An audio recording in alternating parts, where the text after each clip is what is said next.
Good morning students. आज एक और इम्पोर्टेंट क्वेश्चन पर हम डिस्कशन करेंगे।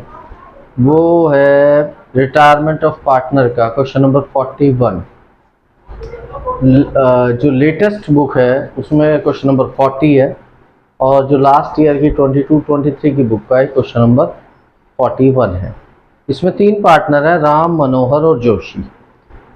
ठीक है, उनकी प्रॉफिट शेयरिंग रेशो इक्वली है, क्योंकि कुछ नहीं कहा तो प्रॉफिट शेयरिंग रेशो इक्वली होती है।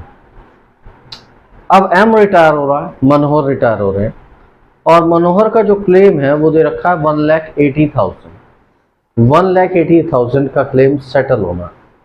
अब कहते हैं उसी टाइम एक अनरिकॉर्डेड फर्नीचर है बुक्स में जो पहले नहीं था, वो 9,000 रुपीज का अनरिकॉर्डेड फर्नीचर है, half of which was given for an unrecorded liability of ₹18,000 in settlement of claim of 9,000।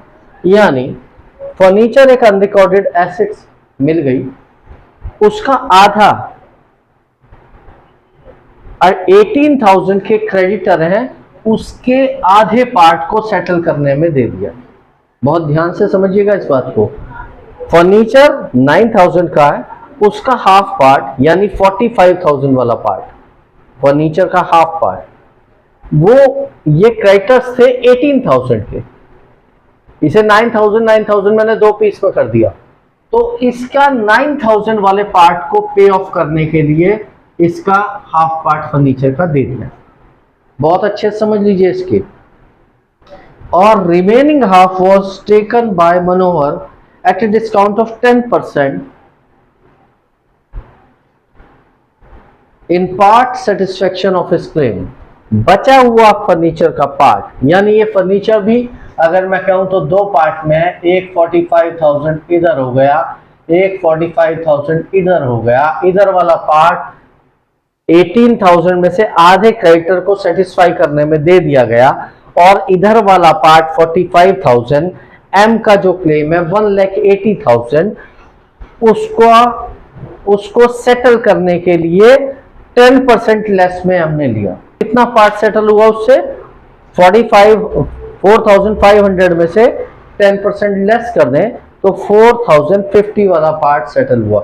Means M का जो क्लेम है 1,80,000, उसमें से 4,050 हमने पे कर दिए through that part of furniture, half part of unrecorded furniture. ठीक है, तो अब इसका जनरलाइजेशन कैसे होगा, इसको बहुत ध्यान से समझिएगा आप। सबसे पहले हमारे को अनरिकॉर्डेड लायबिलिटी मिली और अनरिकॉर्डेड लायबिलिटी है 18,000 की। ठीक है, 18,000 की लायबिलिटी है। यहां पर हम 18,000 कर लें तो बेटर है। ठीक है, लेकिन चलिए 9 रहने दीजिए। 18,000 की लायबिलिटी है, लेकिन क्योंकि आधा पार्ट आपने फर्नीचर का उस 9,000 को करेक्ट करने पे लगा दिया, तो जब भी कोई अनरिकॉर्डेड लायबिलिटी अनरिकॉर्डेड एसेट से पे की जाती है तो उसकी कोई एंट्री नहीं होती। इस बात को बहुत ध्यान से समझिएगा। कोई भी अनरिकॉर्डेड लायबिलिटी अनरिकॉर्डेड एसेट से सेटिस्फाई की जाती है तो उसकी एंट्री नहीं होती। तो एक्चुअली उसकी एंट्री नहीं होगी, तो लायबिलिटी जो अनरिकॉर्डेड हमें मिली वो 9,000 की मिली। तो जब भी लायबिलिटी इंक्रीज होगी तो हमारे लिए लॉस है, और लॉस होने पर रीवैल्यूएशन अकाउंट डेबिट होता है। तो revaluation account debit to unrecorded liability 9,000 की तो सेटल हो गई फर्नीचर के हाफ पार्ट से। फिर हमें अनरिकॉर्डेड एसेट मिली, और अनरिकॉर्डेड एसेट्स क्या है? हमारे लिए एसेट्स इंक्रीज हो गई। एसेट्स इंक्रीज हो गई तो बेनिफिट हुआ। बेनिफिट हुआ तो आपको कई बार बताया मैंने कि रीवैल्यूएशन अकाउंट का नेचर नॉमिनल है, income and gains are credited, तो रीवैल्यूएशन अकाउंट क्रेडिट होगा। तो डेबिट क्या होगा? अनरिकॉर्डेड एसेट्स, एसेट्स इंक्रीज तो डेबिटेड। तो अनरिकॉर्डेड एसेट्स मिली कितने की? 4,050 की। 4,050 क्यों कहा है हमने? क्योंकि 4,050 में एम का क्लेम सेटल हो रहा है। तो हमें बेनिफिट कितने का है? 4,050 का ही है, जितने की वो एसेट्स वैल्यू हुई, जितने की वो एसेट्स हमें बेनिफिट दे रही है। कितने का बेनिफिट दे रही है, कितना क्लेम सेटल हो रहा है उससे, 4050। तो यहाँ पर unrecorded assets account debit 4 lakh, ठीक है, 4050, और रीवैल्यूएशन हो गया क्रेडिट।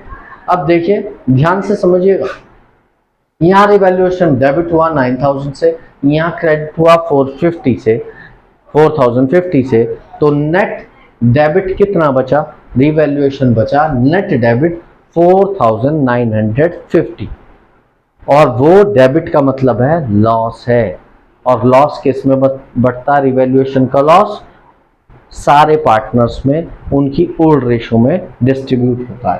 तो यहाँ हो जाएगा Ram Manohar Joshi, Ram's capital account debit, Manohar capital account debit, Joshi's capital account debit to revaluation 4950। इस बात को आप समझ गए होंगे सभी, ठीक है। रिवैल्यूएशन क्रेडिट हो जाएगा और सारे के सारे पार्टनर्स का कैपिटल मींस जो लॉस है वो राइट ऑफ हो गया, सभी पार्टनर्स में डिस्ट्रीब्यूट हो गया। अब एम का शेयर कितना बचा, एम का शेयर 180 था, 180 में से 1650 डेबिट हो गया उसका, क्योंकि लॉस अराइज हुआ था रिवैल्यूएशन में, तो एम का शेयर रह गया 1,78,350 का। उसे हमने अनरिकॉर्डेड एसेट्स या फर्नीचर कुछ भी कह सकते हैं आप यहाँ पे, वो फर्नीचर दे दिया 4050 का, क्योंकि 4500 का था लेकिन 10% लेस में दिया, तो 4050 से फर्नीचर हो गया क्रेडिट, और बाकी सेटल कर दिया उसका अकाउंट हमने टू बैंक करके, यानी पेमेंट करके, वो होगा 1,74,300। That's all.